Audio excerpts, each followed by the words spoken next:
right, so we have philosophical behavioralism, we have type identity theory. The third big one, then, the third big neuroscientific explanation of consciousness, he says, and this is the most popular physicalist theory, is functionalism. Now, some functionalists would argue that, oh, no, we're not a physical theory. It doesn't matter what the physical thing is made of. It's just how it functions. Actually, it is a physical thing that you're looking at and how it's functioning, right? And so functionalism, it says that consciousness is what the brain does, how it functions, rather than something the brain has, right? Which is the soul or the brain or the soul or whatever. So functionalism looks at what the brain does and not what the brain has. So he says, consider a pain. He says, in his view, the nature of pain is that it is the occurrence of a feeling of hurt. Now, what a pain is, feeling of hurt, is different from having a pain, right? Having a pain, or what having a pain does, or what a pain causes. And so the former is far more central to the identity of pain than the latter. What a pain is different from having what a pain does to you. That's the distinction. Although functionalism only looks at what a pain does or what a pain causes, it doesn't look at the idea of feeling of hurt, the sensational, what I referred to earlier as the quality of the pain, right? So the functionalist view, he says, has distorted consciousness beyond recognition.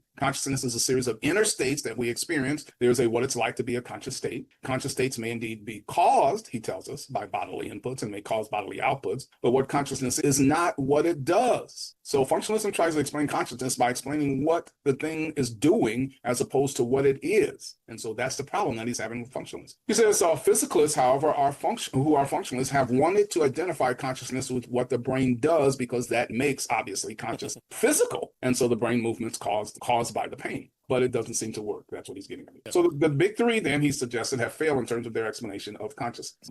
Psychological or behavioralism, identity theory, functionalism, all he suggests are missing the mark with regard to consciousness. And you definitely don't want a doctor as a functionalist because you could be writhing in pain in front of them and all they care about is what's going on with your broken arm, not trying to calm you for that broken arm. So stay away from those doctors.